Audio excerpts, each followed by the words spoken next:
I have the Deputy Secretary General of the ANC, Jessie Duarte, to talk to us or to give an indication in terms of the ANC's position after the presiding officers and, of course, President Jacob Zuma and political parties in Parliament took a decision that the State of the Nation must be postponed. Jessie, the ANC reaction to the news. Well, thank you very much. Yesterday we were concerned about what the State of the Nation would in fact look like, given the current situation in the country. Concerns were expressed. However, we left the decision to the President of the Republic of South Africa, who convenes the joint sitting of Parliament and this thing we call the State of the Nation address. And our understanding was that there was some consultations early this morning. He decided to postpone the State of the Nation at the same time as the presiding officers were on their way to see him. So I think their minds met and they took a collective decision that it was in the best interest of the country and, of course, the African National Congress that the State of the Nation be postponed. Can you share with us, in terms of your concerns, what were the concerns? I think that we're concerned about the fact that we're trying to resolve a fairly difficult situation, where, as you know, there have been calls for the President to resign. Those voices came from within the ANC. We are having our National Executive Committee tomorrow, where a proper discussion will be held. We've had a discussion with President Zuma. We have heard his views. We conveyed those views to the NWC last night. The NWC decided that there should be an NEC meeting to convey the same views to the NEC. So in the process of trying to discuss a fairly, I would say, sensitive and difficult matter, because primarily we have no interest in humiliating the President of the Republic. We also have no interest in keeping South Africans out of the loop, and we would wish to be able to go to the country after Wednesday and give a proper, decisive ANC perspective.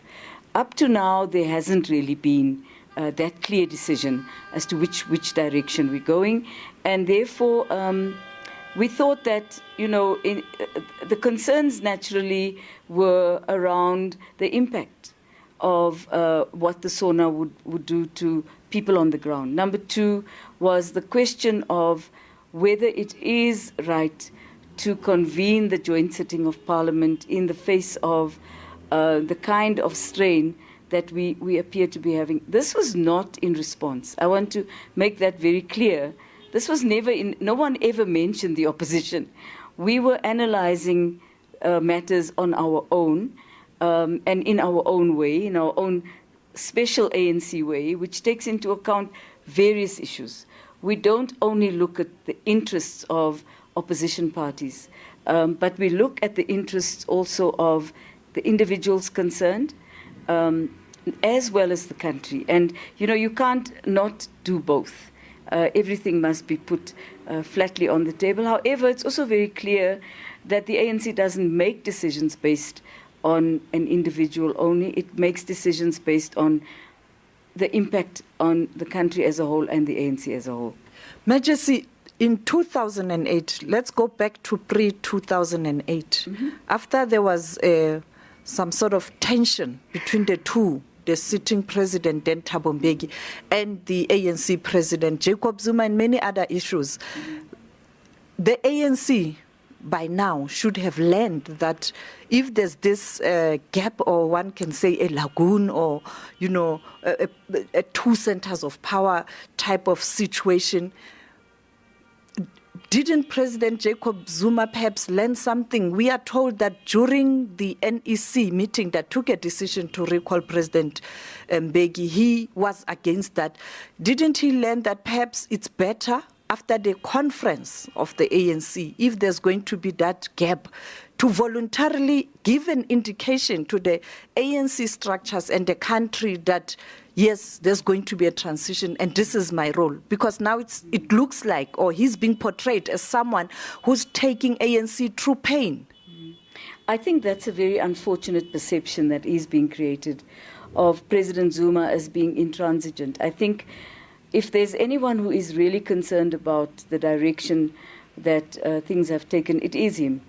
And obviously, really the decision is not his about how to manage a transition. And our understanding was that himself and the president of the ANC have been meeting to discuss exactly how to manage this transition. What may be difficult is that as they're discussing how to manage the transition, you find pressures from every sort of sector coming to bear on both of them. We thought that the plan that they had put to us was a good plan. Clearly, what is really the difficulty is there is a structural problem in our system, in that there is an 18-month hiatus between the conference of the ANC and a new government being put in place. There was a good reason for that, actually, and my recollection of that understanding was it was a period of handing over between one person and the other. Leaving a public office and the office of the president is not like you walk out and shut the door behind you.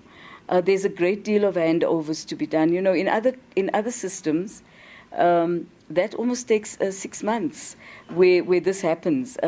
When the formality between, I think if one looks at a system like the US system, I think they have their elections in October, and the final departure in a helicopter is something like 4 months later. Now, we obviously are looking at that now. We're saying, let's have that discussion. The late Sicelo Sicheka was the first person to raise this matter of alignment between the ANC conference and the national elections. Having said that, I think that's a bit of water under the bridge at the moment. What we're obviously trying to achieve right now is something that will bring calmness back to the country, ensure that our people and our cadre in particular understand that we've all left Polokwane, Nasrec behind us.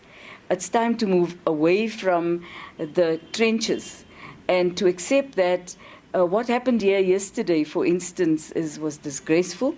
One person has been arrested, another one will be apprehended, but that kind of churlishness is not something the ANC endorses, nor do we want it. But it goes way beyond that.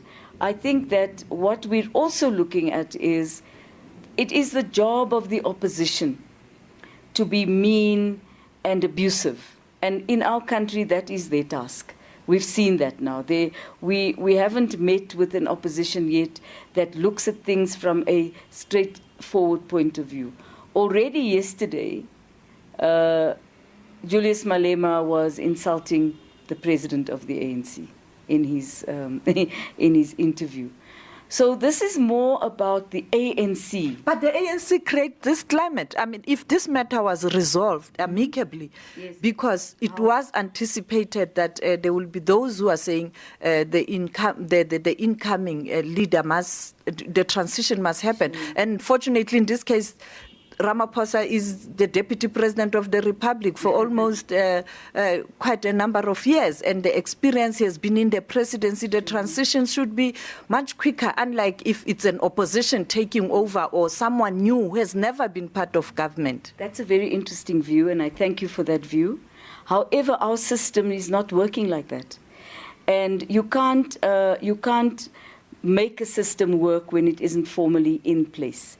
And therefore, we trusted that the transition that we were informed about was going to work. And it should work. I think President Zuma and President Ramaphosa have worked together before, very closely. They worked during the CODESA period. President Ramaphosa was the Secretary General. His deputy was President Zuma. So I don't think we need to talk here about chemistry. And often people relate very complex issues to a matter of chemistry. It's not a chemistry question. This really is about a manner in which we can find a way to reduce the pressure that is brought on by supporters of various people in our society and the aggressive opposition in our society to see a change that is mechanical. And it is political. It cannot ever be mechanical. So for the moment, our reality is that we are going to have a discussion in our NEC. We're looking at all of these matters. I don't know the outcome of that discussion. The NEC makes the final decisions.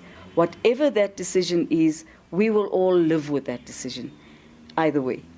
In the ANC. Is the top six united this time around? Because when we watch on television, we read in newspapers, you seem to be holding different views, and that's actually strengthening the confusion, particularly to ANC members and the country, international community, and dated with calls. People want to know what's happening in South Africa. Unfortunately, we don't edit the newspapers that we speak to, and I wish sometimes that we did. If you're asked a question and you say, we don't have a decision at the moment, that is interpreted in a particular way by a journalist, I can't help that. All I can do is to say, at the time I in particular was asked that question, all I could say was, we don't have a decision at the moment. However that was interpreted was the way in which it came over.